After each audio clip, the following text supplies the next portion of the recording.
What's up, guys? Welcome to the latest episode of the Surprise Lethal podcast. This is a bit of a train wreck episode this week. Brandon's gone missing, so filling in his, I'm gonna say reasonably competent boots that I'm trying to fill, is me, Euan, and with me I've got Luke, Weeaboo Extraordinaire. Yo, what's up? I've got Old Man Nick. Wow, yeah, hi. And I've got McDonald's Goes Missing Sam. Hey guys. So, it's been a pretty quiet couple of weeks, in terms of Weiss events. The only event that's happened was a 16-man Chimera event, which I placed second in with Sal. First place was, Little Buster's Twins. Yeah, that was a bit of a train wreck. I was playing Summer Pockets and got fucking obliterated in top 8 by Brandon Cooper with the climax every time. Abyssal's build. One of those games. You know the 2-1 from Summer Pockets, right? You never expect that to go to clock, man. This was the game it went to clock when it died. The real sad hours, man. Yeah. I guess the other interesting note about that event is that there were 3 Sneaker Bonko players, 2 of which made top 8. And one of them was Brandon Allen. One of them was Brandon Allen, and the other one was Mr. James Leveland. Yeah, they were all pretty different builds as well, if I remember correctly. Brandon Allen's and Lee's were very similar, but Lee crashed out of the event very early. Yeah. So the 2 that ended up making it, one was the book combo into the bunny shot thing. I don't know what that's called. It's like in Moto or something. It's just a rabbit. Oh, that's right, that's right, yeah. And the other was it chocolate combo? I don't remember what its level 1 was. I think it was chocolate. I'm pretty sure it was chocolate into chocolate into the clock kick combo, right? Yeah, elf titties. Yeah, elf titties felt good. Yeah. I actually lost in Swiss to that build because he was running the 2-1s that get 1k for every other on play, and they just destroyed my 2-1s. So kind of left me in a dicey spot. And then towards the end of the game, it was just one of them things where when people just cancel when they just shouldn't. So I stock swapped 3 of his climaxes into stock. He refreshed with 4 and proceeded to cancel 3 off the top. So Strong. It's just one of them things, But yeah, you've been having a lot of those games lately, though. So maybe it's a you problem and not a them problem. Maybe it's just you. Maybe it is. But I think Chimera was a pretty boring event. Nothing really happened. Just for reference, 16 players is a relatively low number for Chimera. Generally, its lowest is around 20. Yeah, it's normally 20, 24. It's normally low to mid 20s. Yeah, this season's had actually a pretty good regular turnout for Chimera. Yeah. Mm-hmm. I want to give a quick shout out to my boy James Thompson, who travelled halfway to Chimera from a considerable distance away to give me the cards I was missing from Summer Pockets so that I could play, and then proceeded to go back home because he didn't want to come to Chimera. That's dedication right there. And therefore cost us the 5th round of Swiss protecting his score. Don't think he's completely altruistic. Oh yeah. He's totally gameplay. It's like that one Geek Retreat event in spring of last year, where Brandon was like, I don't know if I'll sign up, man. Because if I'm the difference between 5th round and Swiss and not, it's better if I don't sign up. Brandon's a scumbag. That's the game JT was playing, man, I'm telling you. Or it's like that Geek Retreat we had the other episode where I just didn't turn up and cost us a round. I mean, no, that wasn't the same thing at all, Sam. That was you just sleeping in. Yeah. Being rung up and going, I'm guessing the fact that you've rung means I slept and missed my alarm. I was correct. Don't be so proud about that. Yeah. Then you were saying about how like that's been a me problem lately.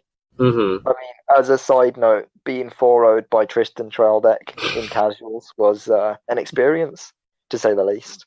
You have no idea how Mandarin happy TV Plus watching that apparently beats Summer Pockets. So that's fun.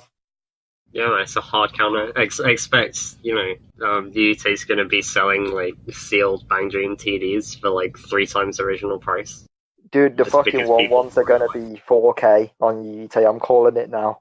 4K yen 1-1s. It's going to happen. I could see that. Thanks to a UK meta decision. That's like, if Set 2 hadn't come out, that would have happened. Yeah, probably. I mean, moving on from, like, a good segue, I guess, from that is other 4K cards on UT. Oh boy. Oh, yeah. Speaking of 4K. Speaking of 4K, I'll let Sam go with this one. Yeah. So, good old UT prices forever reminding me why I should just buy boxes and not just go into play sets, because that bloody cowgirl promo from Goblin Slayer is 4K yen at the moment. Yeah.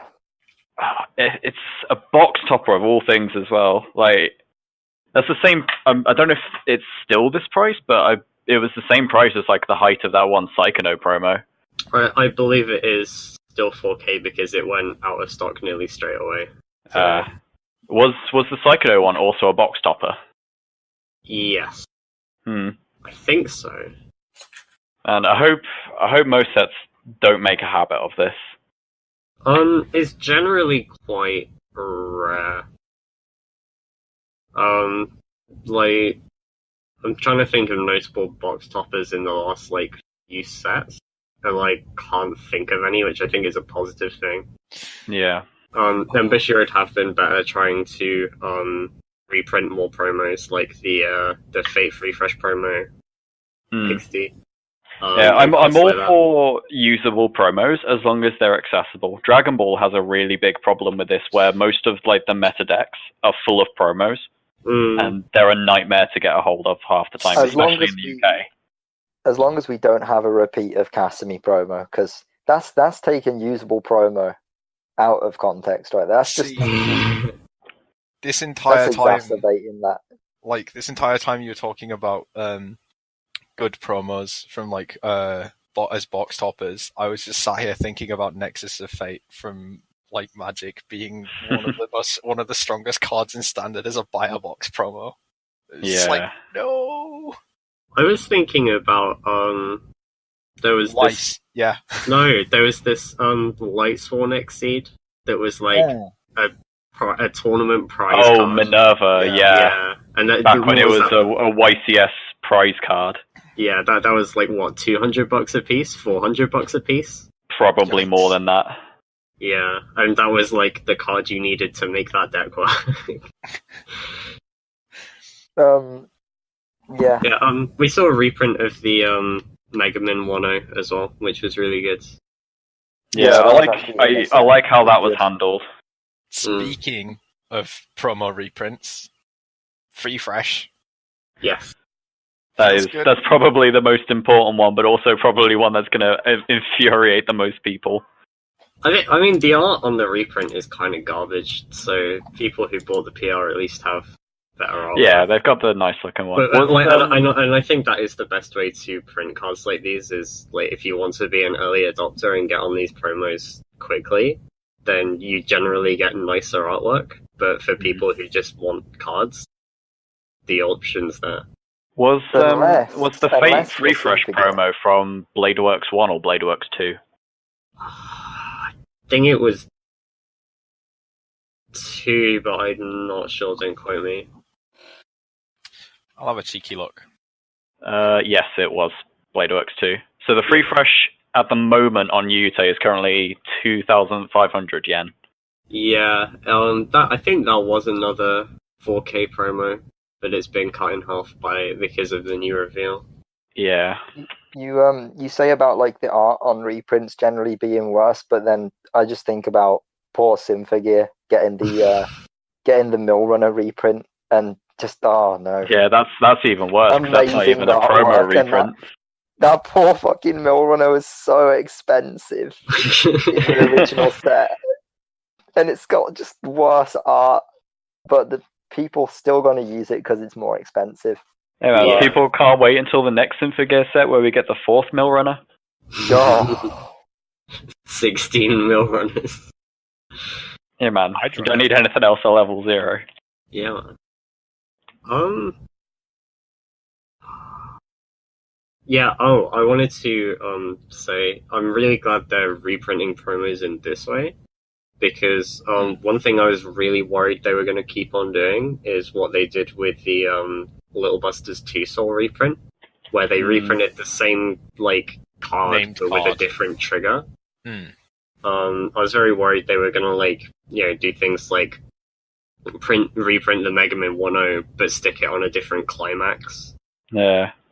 Or like if they're reprinting the Fate refresh, maybe like give it like a different profile. I don't know how they work that out, but yeah, I'm glad they are just doing straight reprints. I think they could have definitely reprinted the Mega Man promo with a new combo, but you could still use either one, I guess. Unless if they changed the actual text and made a brand new climax just for it, that would have been really annoying for a lot of people. I mean, to be fair, if they weren't reprinting the card exactly as is, it's not a reprint. It's like the new, like, I suppose you can say that the Little Busters 2 Soul was actually a reprint because the intention is here's the same named climax. Yeah, but it is functionally a different card, and like using the gold bar makes it play a bit different because you can't just slam it inside. Yeah, that's fair. Like, I guess the only reason I say it's a reprint is like sets very rarely get support outside their boosters. So, and when a second booster does come around, it's normally a new set of 105 unique cards. So, getting like things that harken back to old promos, I class as a reprint. Like, especially because that Mega Man profile is such a unique profile that we haven't really seen anywhere else. The way that it works. I suppose reprints are a bit weird in Weiss, from my view, because like one of the best reasons to like make reprints functional or otherwise to me is in a game that has some kind of rotation. So like you're just reintroducing cards that do work and are like well balanced into like reintroducing them into a format they've fallen out of. It still has a place in Weiss, I think. Like, yeah, I'd look at it more like a Yu-Gi-Oh reprint where there's a print at like a really high rarity, so all the cards cost like $30 each, or even more frequently. Yeah, and then they reprint it in like a battle pack, and all of a sudden you can get them for like a $5. Yeah, it's definitely a price management thing. Yeah, which I think is good because there's a certain balance. Weiss can be a surprisingly expensive game. I think people forget. When I was looking into Vanguard the other month, I was amazed when people were talking about like cards that cost like £12 and going, man, this is so expensive. There's poor Joker sitting there at 6. Or even like. That's definitely not an attitude you'd get with Vanguard if you'd come from like a Yu-Gi-Oh background. Especially with cards like bloody Engage being how 80 quid a pop back in their height.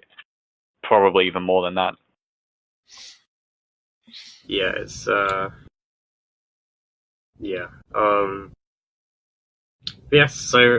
having talked about reprints, we can use this as a segue and move into the new card of the day reveals we've had in the last couple of weeks. We've started having Fate Heaven's Feel. Is it Heaven's Field? It's Heaven's Feel. Heaven's Feel, feeling that. Okay. Yeah. Yeah.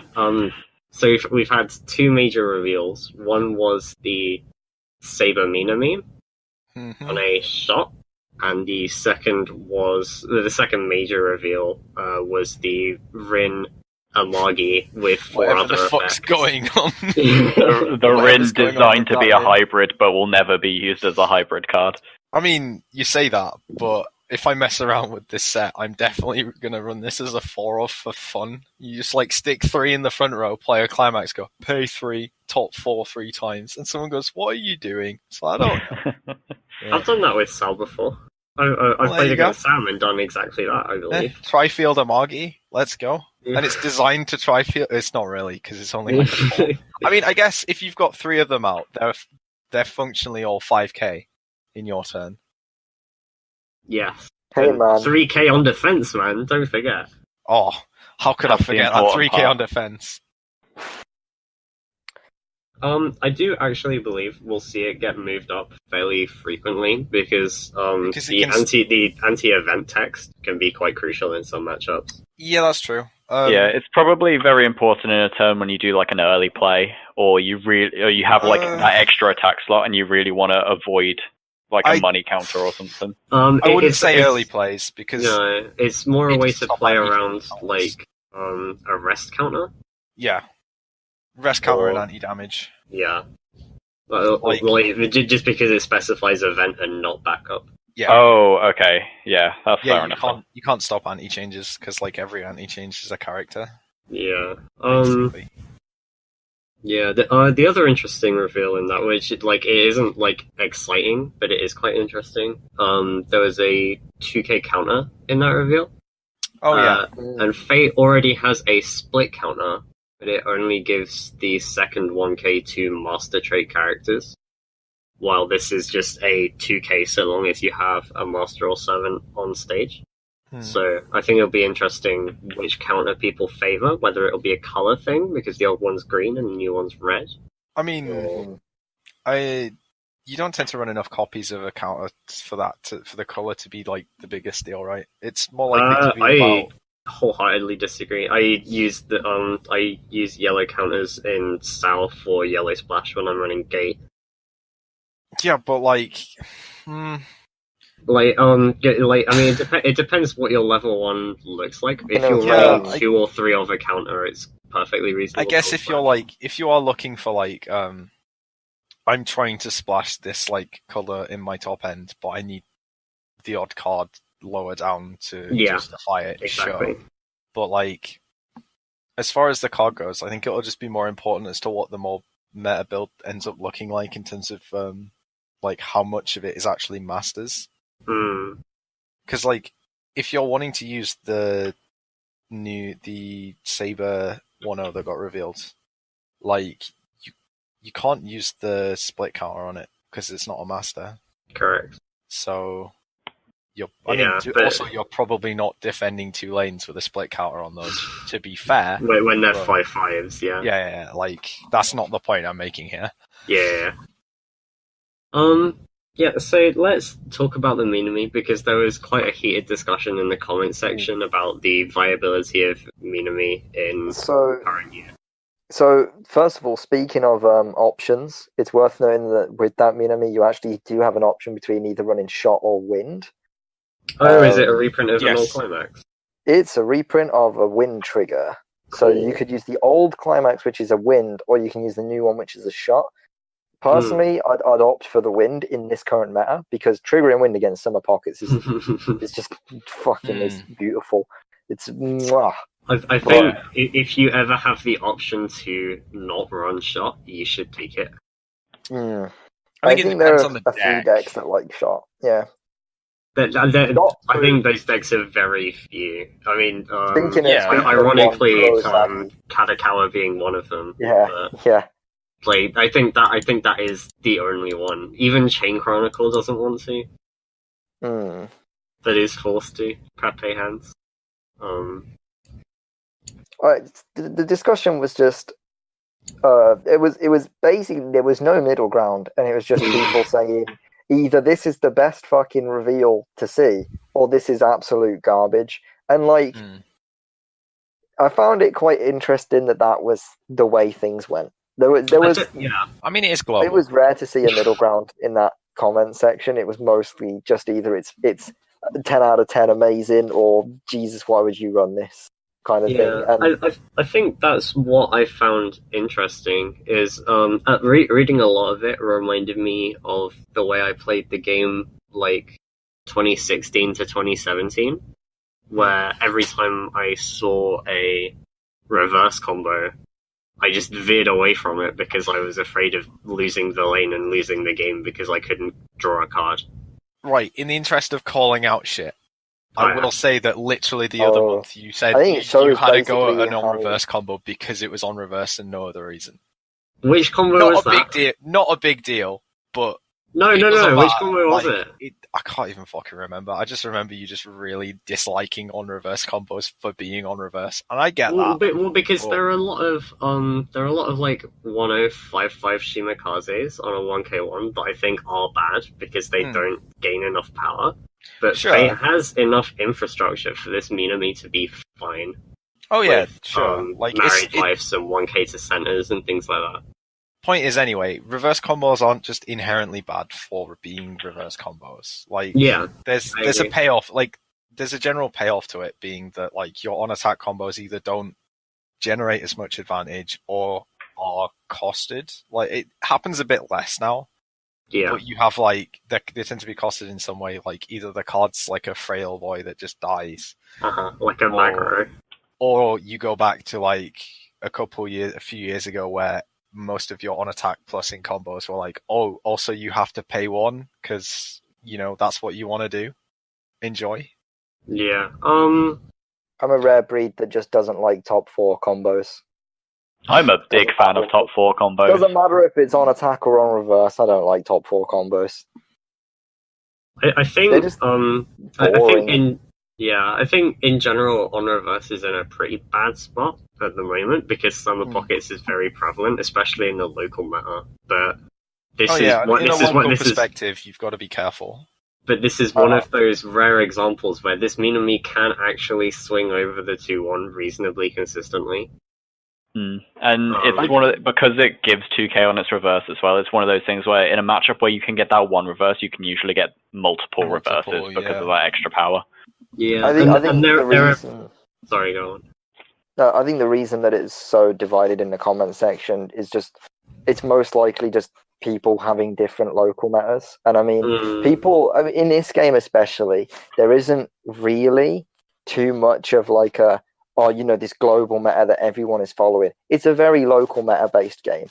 And, like, you look at the UK as well, and you see how our local meta is Summer Pockets, but we have one standby player within that meta. You look at, like, Japan's meta in comparison as well, and, like, a lot of local metas vary a lot. And there's probably a lot of people who have a local meta where everyone is playing English more than Japanese, and as a result, you're coming up against AOT a lot more, or SAO, where it's difficult to get reverses. I mean, and like from our perspective in Chimera, everyone's running these really weak on reverse combos. So as a result, this is fine. But like, actually, could be a lot different. This is interesting. So, a couple of the people who used to play Summer Pockets have moved on to Sneaker Bunko, and those players are running the book combo, which is a reverse denier. So that could actually see an uptick in play if people end up running this Minami, and we could just get English Mark II Electric Boogaloo, where everything's either Summer Pockets or Sneaker Bunko denying reverses, so everyone has to run something linkless, on attack. Or one of those 2 decks.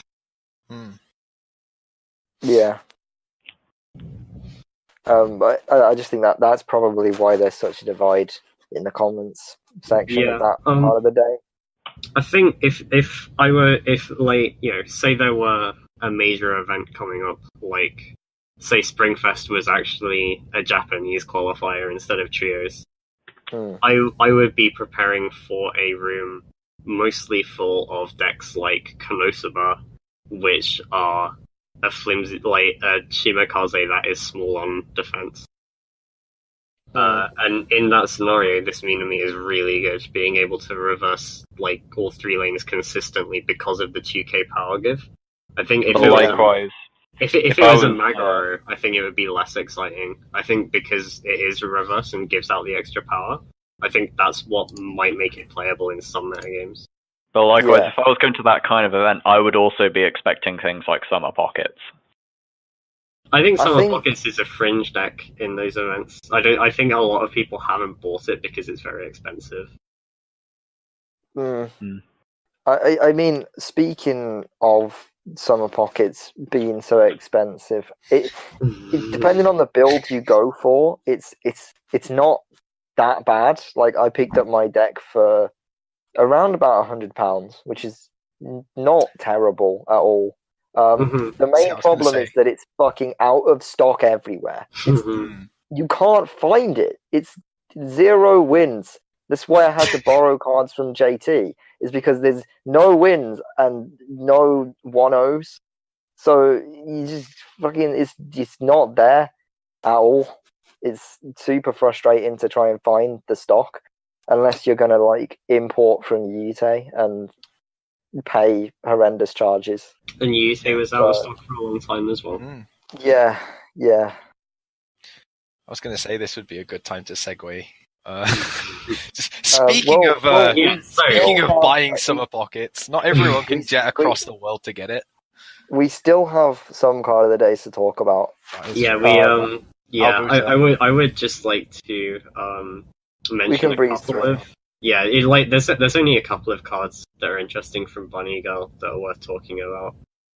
I think one of them is the Trance that doesn't have the Trance keyword but is Trance. It's kind of different, but yeah. Yeah, it's slightly functionally different. No, wait, it's slightly functionally different, but operationally it's the same. It grabs it from like waiting room instead of deck, right? Yeah. And therefore doesn't have the shuffle on play, I believe. And I think that card's interesting. Not sure if it's good yet in Bunny Girl, because I think the other top ends might be better. There are a lot of cards in Bunny Girl where they seem like they could be good, but it's entirely gonna... I think it's gonna be hard to say until you can kind of sit down with like the entire set list in front of you and go, okay, can I fill in all the cracks? I really think people are thinking that it's a worse set than it actually is, based on what I've seen in the comments. I think it's. I've seen a lot of people comparing it to sort of like the power level of Psychono. Yeah, I think that's pretty accurate.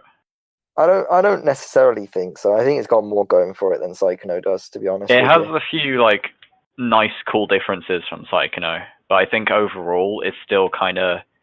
It feels like you're kind of playing the same kind of thing. I disagree. I think that's just because of the artwork.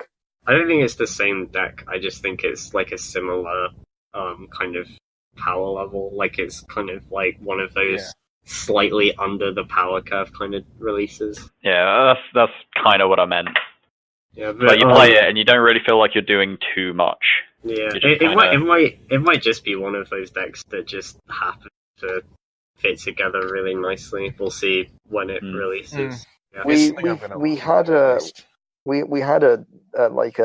I think it was like a magazine leak or a Twitter leak or something for a 3/2 Shoko, and if I could actually get on that, I could tell you what it does, but this web page is constantly taking me to an ad, so I can't actually see it. It's really annoying.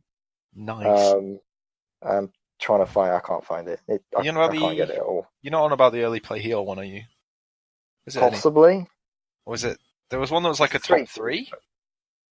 I don't remember. Or something.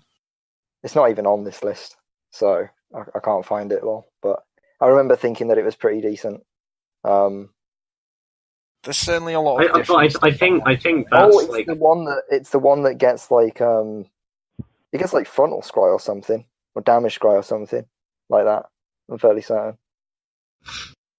It's on I think it's on a climax combo. I'm not sure.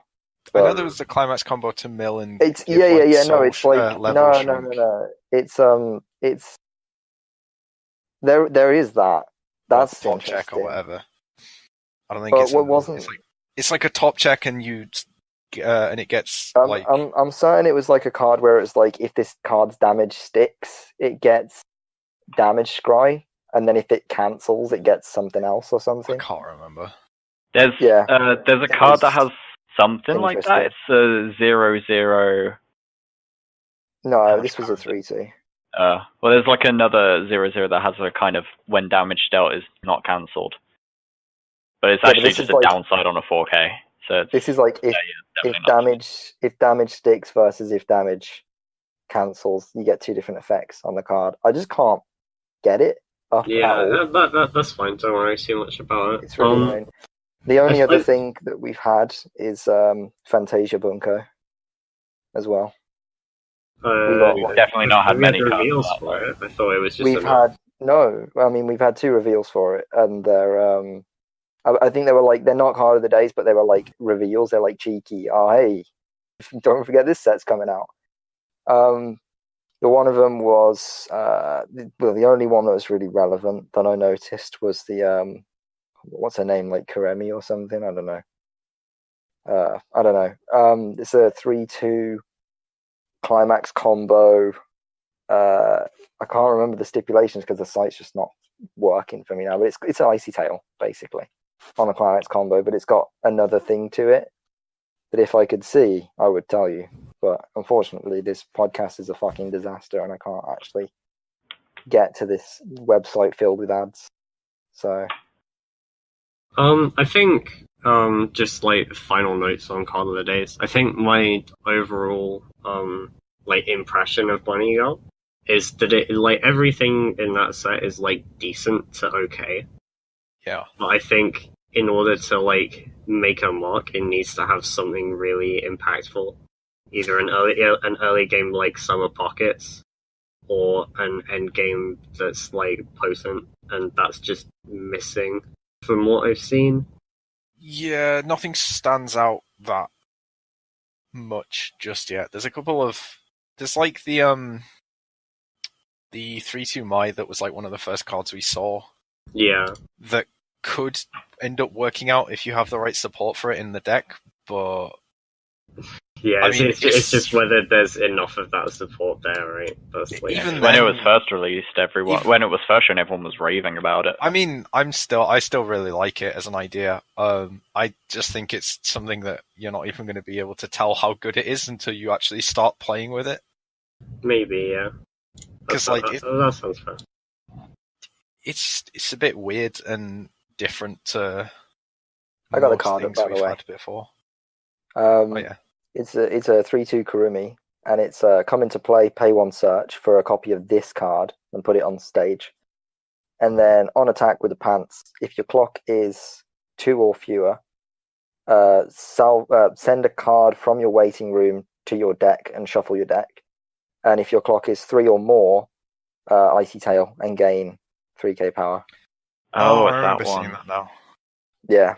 Yeah, so I just think Climax Combo Icy Tail is a bit lackluster. I mean, ideally, it's Climax Combo, shuffle 3 climaxes back into your deck.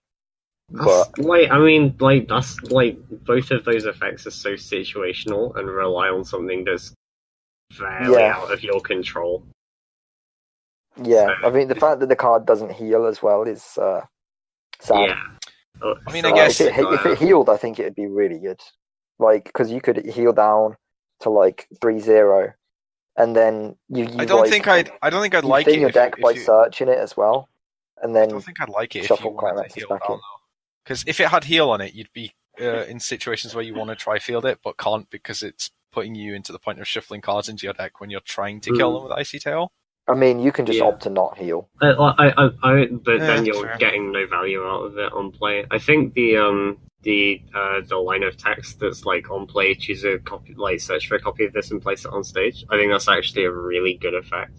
We've seen it before in sets like Unisan, but they're always on really vanilla climax combos. Like in Unisan, it was on attack with pants in play, burn 1.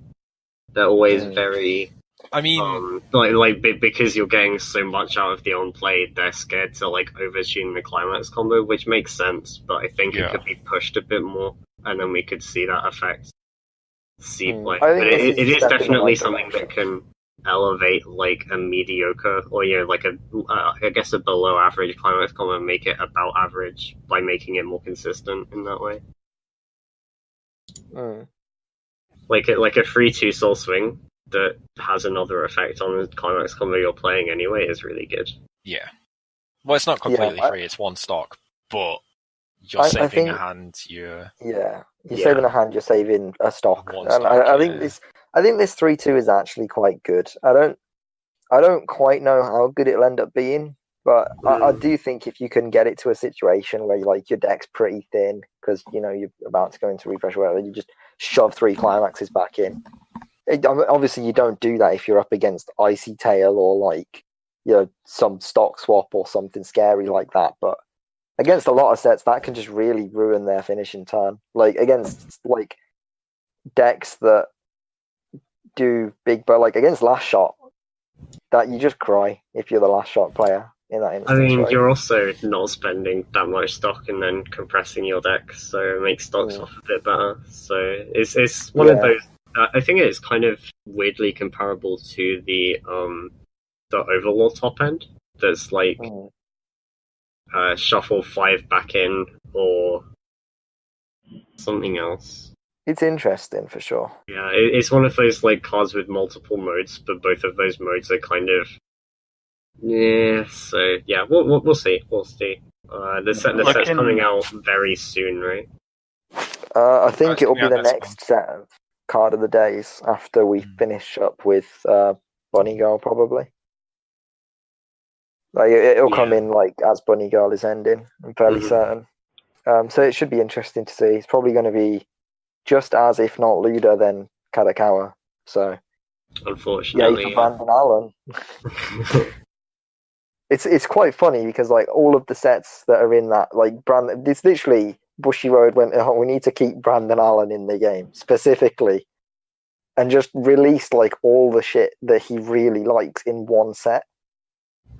So while a lot of people are there like, oh, I like the set because it's whatever, or like this certain anime, Brandon Allen's sitting there going, I like every anime in this set. This is amazing.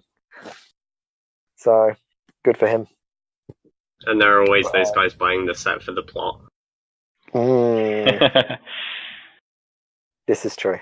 Yeah.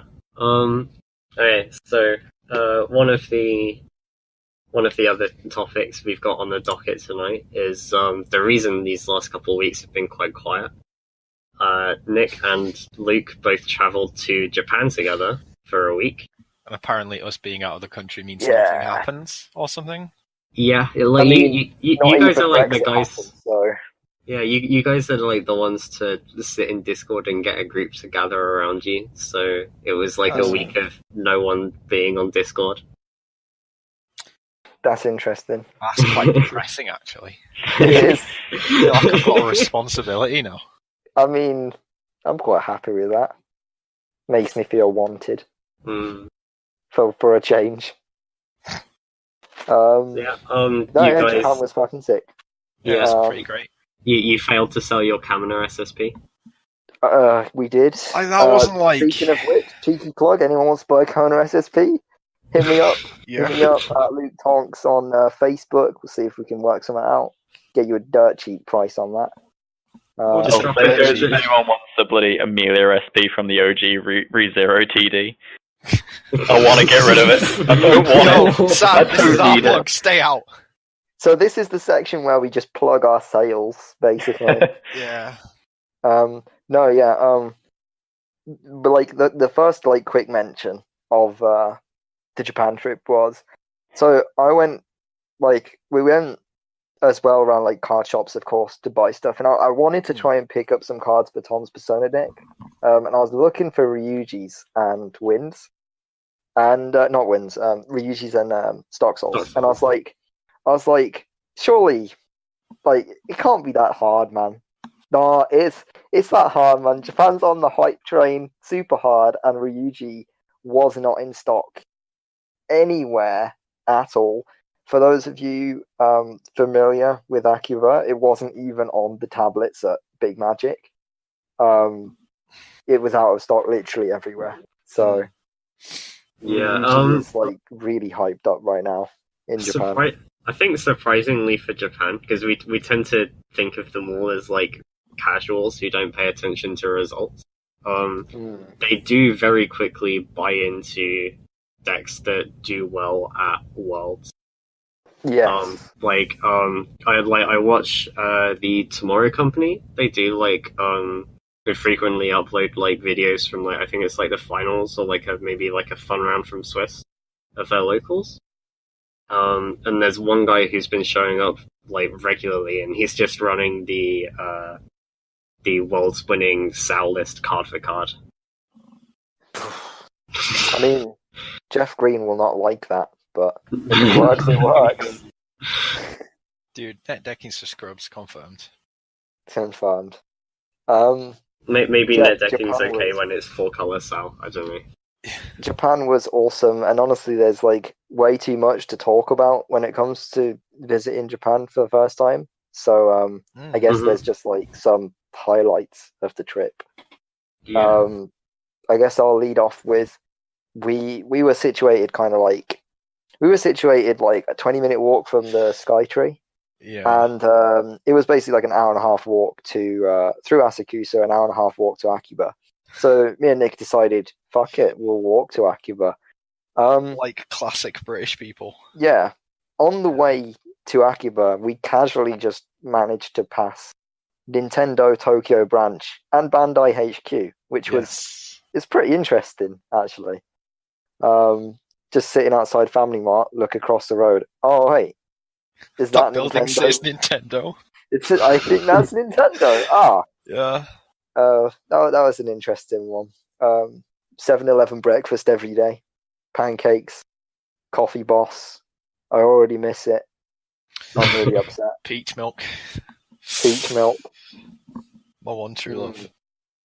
Yeah. The B&B we stayed in was really nice. The hostess actually cooked udon for me the first day we got there. Not for Nick, because he was a cold boy and went to sleep at 1 p.m. We got there and I was dying, so I slept for 13 hours. Yeah. That 15 hours, actually. 15, my bad. It was 15 hours, yeah. It was a long sleep. The next day, so that's all matters. Yeah, I mean, we did most of the touristy stuff. The number one thing that we did, we fell into the Radio Kaikan trap, where we spent 3.5 hours in Radio Kaikan at the start of the Akiba Day trip. And I remember you messaged, I think it was Brandon, and said, oh yeah, we're gonna do Akiba today, starting with Radio Kaikan, and he screenshot it and sent me they're not gonna finish Radio Kaikan in a day. We did. Yeah, we did. But we spent an hour and a half on the first 3 floors, and then went, we should probably be quick about this. It's K-Books, man. It's the 3rd floor K-Books. That's where we spent majority of our time, because we finished the second floor after half an hour. And then we went up and we were we've been half an hour on this floor, we should probably speed it up. You get up the escalator and it takes you straight into the shop off the escalator, and the entire floor is just K-Books. And so much shit. Yeah. But that was where I found the Girls Frontline stuff, actually. K-Books. It's where we found James Hello Happy World CD as well. It is. The only word I could probably use to describe Akiba is overwhelming. It's very... I mean, the fact that it's busy is not the big deal. It's the area isn't even that big either, but it's all very compact. Because everything's in these tall buildings, and each building has 7 floors plus, and each floor is just packed with stuff. And you're I can't look at everything. It's not possible. Yeah. And Luke sent me there alone as a fresh-faced 16-year-old. I did not know you were 16. Sounds like a crime. I had never even met you at the time, which is a great name. But yeah, we realized that in Japan, McDonald's put the fast in fast food, and we ordered I ordered a fillet of fish and Nick a Big Mac, and she handed me the receipt, and then immediately after the food. Like there wasn't even an in between. It was literally, here's your receipt, here's the food. Made a change like, from England to McDonald's. Yeah. It was very shocking to just receive the food that fast. It was Not gonna lie, crazy. The only complaint I had with McDonald's was my own fault, because I did that thing when you go to another country, you forget for a moment that stuff has different names. And I looked at the menu and went, I'll have the grand bacon, or whatever it was called, and then realised when it arrived that it was a Big Mac, and I was like, Big Mac's not my not the ideal play, but we forced this upon myself, so. When I was there, I found out that hash brown was worldwide, so that was solid. Yeah, so because Nick's a Love Liver, we also went to the Kanda Shrine. Kanda Myojin, yeah. Yeah, and it was nice. To be fair, it was a really nice shrine. Very peaceful. It was. There was a lot less Love Livers than I expected there, although it was sunset at the time. It was sunset and just a random Friday. Yeah. It's not like it was like a holiday or anything, just a Friday. Yeah. We went to Kirby Cafe in Skytree as well. We went to Pokemon Cafe in Nihonbashi. Those were both good. Yeah, I shook hands with a guy in a Pikachu costume. Or a girl, I don't know. Someone in a Pikachu costume. Yeah. It was not intended initially, but then they said Oni-chan and I had to. This is the truth. I was there when it happened. Did you guys end up going to Ikebukuro? We did. We did go to Ikebukuro. Ikebukuro is where we had the sushi, actually. Yeah, it was. I was going to say, what? For a moment, I was like, I know we went there, but what did we do? Yeah, well, we went round that department store by the station, and I picked up Purple Haze Feedback. And then, yeah. And then we went to the JoJo event. We went to a JoJo event as well in Ikebukuro, which was pretty cool. There were no Mr. Figures. Yeah, there were no Mr. Figures. There were no Mr. Figures anywhere. It was really upsetting. Yeah. It's because they'd all sold out because he's the best character, clearly. Probably. You did, however, while you were there, find the best Woody figure. We found the best Woody figure.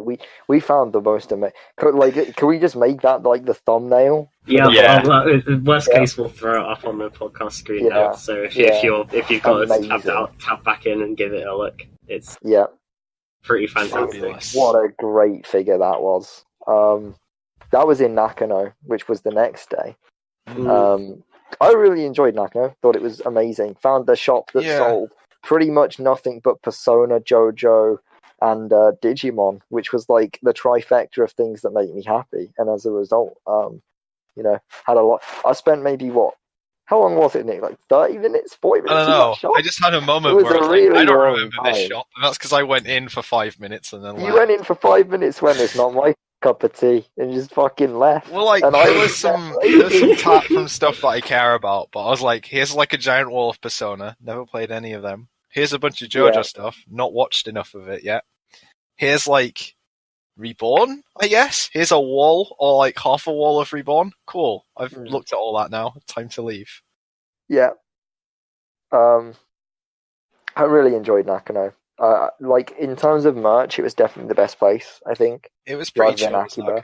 And in terms of atmosphere. In terms of Weiss, if you're planning a trip to Japan, and you're specifically going to look for Weiss, don't even bother with Nakano. There's like one shop there that sells it, and it's not even good. There were two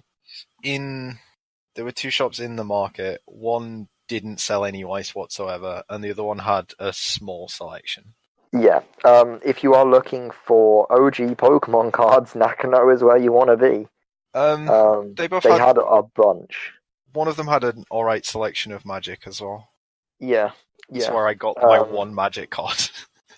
They had a decent bit of Battle Spirits as well, actually, if you're actually playing that game.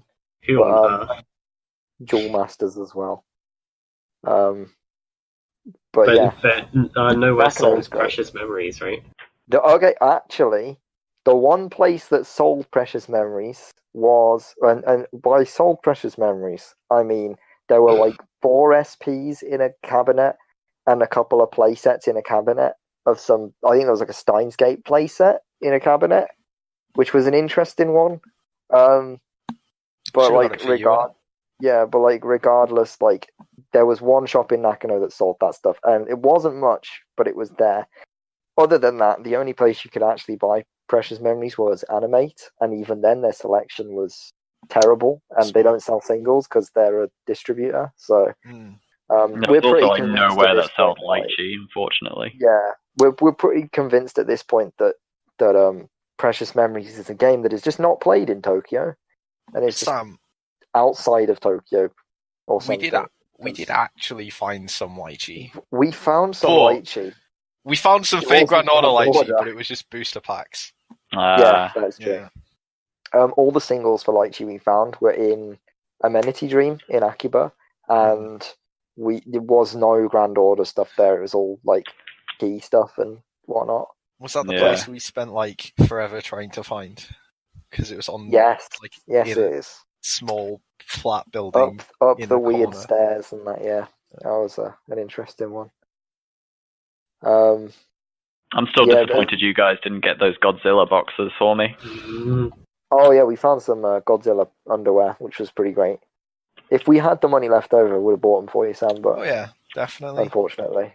Well, I mean, next time I'm going back later this year, so I mean, I'll pick them up for you then, my dude. I'll have you airmail some Godzilla underwear to me. I'm going to mail you the Godzilla underwear. We need you to be contractually obligated. I'm on the podcast contractually saying that I will buy him the Godzilla underwear. Yeah, heard when it. I go to Japan later this year. I will possibly mail it you, or possibly you'll get it in May when I come back from Japan. But no, I'll just pick it up for him when I go to Worlds. Sure, easy clap. Man, everyone's just sat here talking about going to Japan, and I'm just like, I want to go back. That's why. I really want to go back. Yeah, I'd like to go back again. It was fun. I'm not gonna lie. Probably one of the better like on a whim decisions I've made. Yeah, I mean it was one of the best weeks of my life. It was so good. For other reasons other than just it's Japan, but you know. Yes, we did also hang out with Luke's girlfriend quite a bit, which I'm sure he appreciated a lot. I did appreciate it a lot. It's fun being a third wheel for like 10 days. Nick had the most third wheel energy anyone has ever experienced. I mean, like it's your fault for dragging him with you. I mean, no, that's not what happened. The picture in the Kirby Cafe is actually just the embodiment of third wheel energy. To be fair to Luke, I willingly sacrificed myself as third wheel. Because I just went, I'll come to Japan. I knew full well what was going to happen. We only bought 2 things from vending machines, and both of them. So we bought one in Radio Claycan, and it was the lab member water from. I still have it somewhere. So do I. And then not the water, but the bottle. And then we bought like fucking grape Fanta from Nakano by mistake. It was supposed to be peach Coke. Yeah, I want peach Coke. Grape Fanta instead. Grape Fanta instead. Woo. Even everything's gacha, even the vending machines. Oh, don't get me started on gacha. Yeah, we went to a sushi place in Ikebukuro. And like we put the 5th plate into the fucking disposal thing, and then this whole thing starts playing. It's like and then it's like this fucking gacha ball rolls down out of nowhere, and we're like, what? Oh, everything's so gacha. bizarre. Even the sushi is gacha. Everything's fucking gacha in Japan. It's ridiculous. Life is sounds just like one the biggest trap if I ever went there. You would come back with no clothes on your back. I mean, it depends. You'd come back with no kidneys. No, there's I guess. And still no Merlin. You'd go there with no Merlin. I'd go there with no kidneys because I'd be spending that hot money. See, Sam, all you need to do is learn restraint like me. As a recovering gacha addict. Fuck restraint. I need my Merlin. You need your fucking Hector. But yeah, I think that covers most of relevant stuff that happened in Japan. Really, am I missing anything in particular? We wandered around. We did terrorist stuff. We ate Terrorist stuff. Terrorist stuff. You know how it be. Just your average week. Just your average nationalist white northerner. No, typical you are from Morley. we did some nice tourist stuff. We ate some nice foods. Yeah. 10 out of 10 would do again. Suzumiya was super good. Suzumiya was by far my favorite thing I ate that. Yeah, it was really good. Like, holy shit. Oh. Made slightly better because of like, we didn't just go to like a big place or anything. It was just a really nice small bar. It's just a local Suzumiya place, man. Yeah, it was sick. It was really good. Really good. It's great. Yeah, anyone that's thinking about going, just fucking go. Just do it. It was really good. Actually, this is something that's really bugged me. There was this ad on TV. I think they've stopped airing it now, but they were airing it like a month or so ago, and it was for one of those like ancestry sites. Right. And there's this woman on it who was like, "Oh, well, on a whim, I decided to look up my ancestry, and then I found out I've got all these relatives in all these places, like Scandinavia and Portugal." And I've always wanted to go to Portugal, so now I'm going to go. And I think that is one of the dumbest reasons to travel to a country I think I've ever... Like, if you want to go somewhere, you should just I've always wanted to go to this country, so I decided to wait until I found out I had relatives there to go.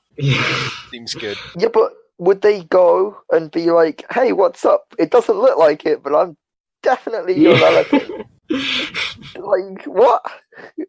That doesn't make sense. I mean, like, on a strictly, like, I imagine that in practice that would be you establish contact with your relative and then be like, I've been thinking of going on holiday there. Do you want to meet up? You know what I mean? Rather than like, oh, It's just turn up at their doorstep, like, hello, we are related.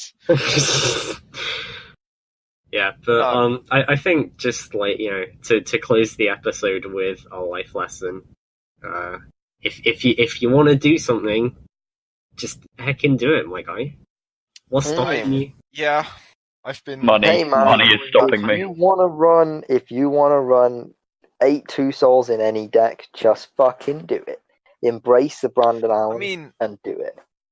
Not that far. More just like what do you mean not that far? Travel. If you want to like try new experiences. Not like if you want to watch the world burn, play 8 you're an advocate for trying new experiences, Nick.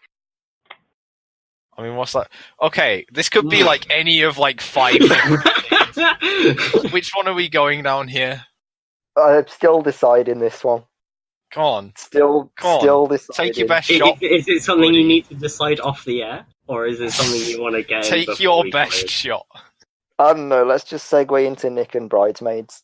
That's... Alright, I guess that's a play. I went to a wedding. It was really fucking fantastic. The end. That's not the story. Come on. I mean, it is the story. I went to my cousin's wedding. I was the groomsman. I had a fantastic time being involved in my cousin's wedding. Yeah, but that's not the end. That's just the start of something else. I mean, okay. Wink wonk. Wink wonk. Alright. I met lots of people, and now I have lots of new friends, and it's very fun. Yes. Yeah. Friends, inverted commas. But also I've spent the last week being bored as hell because I've gone back to work after going on holiday to Japan and then going to a wedding, and now I'm just like, shit. Yeah. Oh. Had a taste of the finer things in life. So I'm getting paid on Friday, so Japan in like another 4 weeks, lads. Yeah. I am down. I am not, but it's a good idea. Like, you know, it's fun to joke about it at least. Mm. Yeah. All right. Let's wrap this up. Call it, guys. Yeah. All right. Thanks everyone for listening. Don't forget to check old episodes out if you haven't already. Hit the sub button. Hit that motherfucking like button. Hit the bell to be notified when we upload a new video. Drop a comment if you've got any questions or complaints. Remember, if you're first, to say first. It's very important. Yeah, if you want to ask any specific questions, like why is Brandon Allen a degenerate or whatever, Whoa, we can forward what's questions. I mean, I'm not gonna lie, I was gonna like call you a degenerate, Luke, but then I figured that like you've not done anything that bad in the past hour, so just bash someone off the podcast. I just had to throw out a name. If you've got like any specific questions directed at anyone, like, involved or otherwise. Yeah, if you've got any topics you want us to cover as well, we'd be very happy to incorporate them. Next give week, us something actual to talk about rather than bumbling our way through a podcast.